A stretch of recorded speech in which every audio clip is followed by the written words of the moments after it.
we got our corners put on, next thing, the last thing really, is to put our ridge cap on. I got a little scrap piece here I'm going to use, and basically this is what it's supposed to set like on top of the corners here. It's going to be out even, or maybe just slightly past, maybe an 1/8 inch or so, won't hurt nothing. And then just make sure it's lined up here. And what I'll do is I'll trace a line each side. The reason for that is, in this case, we're going to put foam closures in here, vented foam closures in here, and I need to snap a chalk line all the way across the roof on both sides in order to put my foam closures on so they're nice and straight. So when I set my ridge cap on top of the foam closures, the ridge cap will sit nice and straight. And the other thing we'll do too is, if you notice, whenever the foam closures are pretty thick, so when you raise it up, you see my lines are no longer even with the ridge cap because we raised it up. So I'll come up a 1/2 inch from the line that I made. Come up a 1/2 inch, which is where I'll actually snap my line on each side. I'll do the same at the other end, and I'll snap my line and put my foam closures on.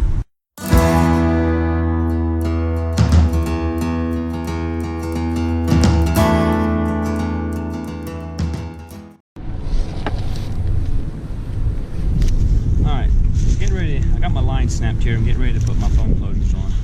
I figured this would be a good time to explain the vented closure. So the company I deal with has these types of vented closures.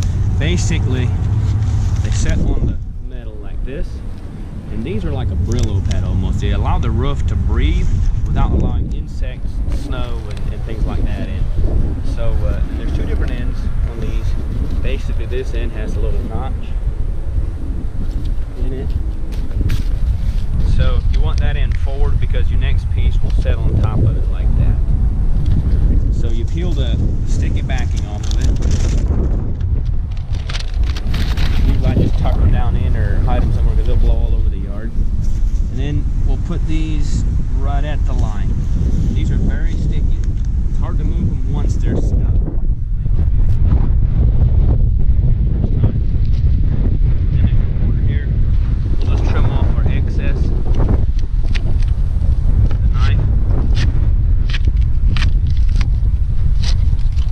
Set nice and tight against the corner. And we'll just continue that all the way down through.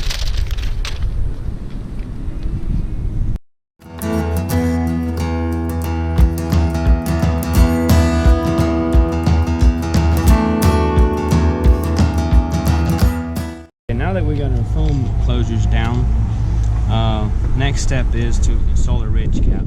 And at the end here, if you see, there's going to be a gap in here. So what I like to do is just rip off one of these vents out of a leftover closure and just stick it to the bottom side of this. You just keep it back a little bit. That way whenever I install it, it will keep the bees and the rain and stuff out of it and still allow it to breathe.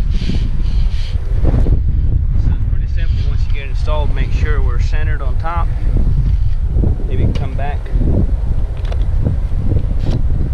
one rib, and we'll want the screws up about 1 inch again. Just run them down in. For now, we're just going to tack it on.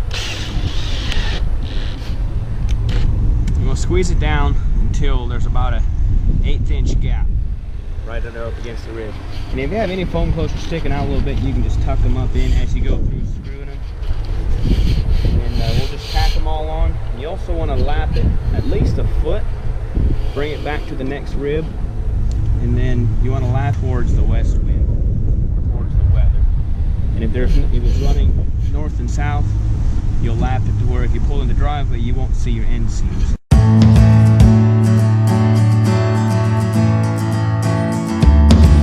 Once you have your ridge cap tacked on, basically the ends are screwed. We'll go to the middle of the ridge cap, and I'll push down on the foot and kind of hold it down and put a screw in the middle.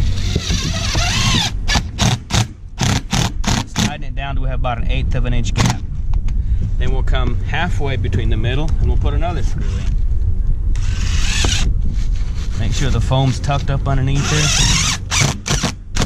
Again, we'll tighten it down. And the reason for that is if you start on one end and work your way down, it'll gradually pull your ridge cap down and it'll put wrinkles in it.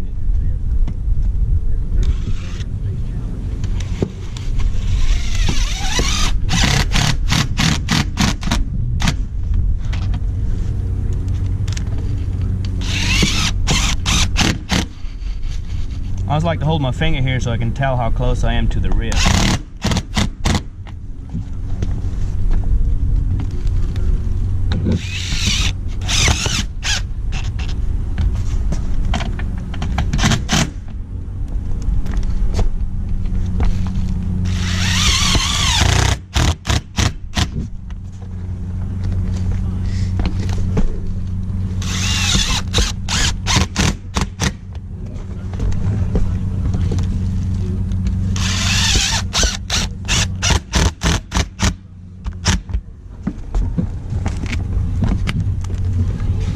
Always make sure the drill is at a 90-degree angle with the roof. You don't want it straight up and down or it'll pull on your ridge cap and wrinkle it as well. So always have it at a 90-degree angle.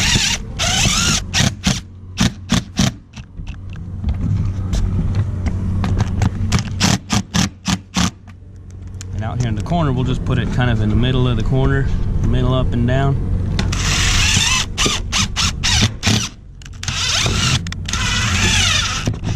Just so it lays flat on the corner.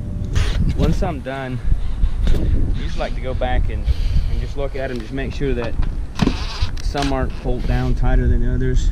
Just make sure they're nice and smooth. Looking back from what would be the road or the driveway, make sure that this is fairly straight.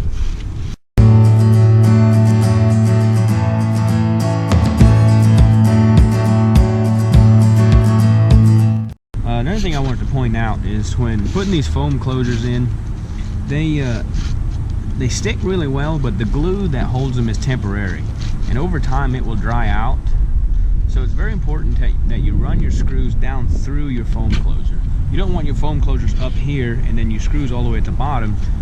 I know a guy that had a barn and he did that, and they blew out, and then every winter when it would snow, he'd have a foot of snow down through the middle where snow would blow in underneath there. So very important to have your screws go through your foam closure. So once you have our metal in underneath our end wall trim here, last thing we need to do is take these solid foam closures and just tuck them up underneath here, and they'll lock together like a puzzle almost on the end. Just have them up underneath about a 1/4 inch. And we'll just run a screw down through. Make sure you go through the foam closure. Put a screw on each rib all the way down through there.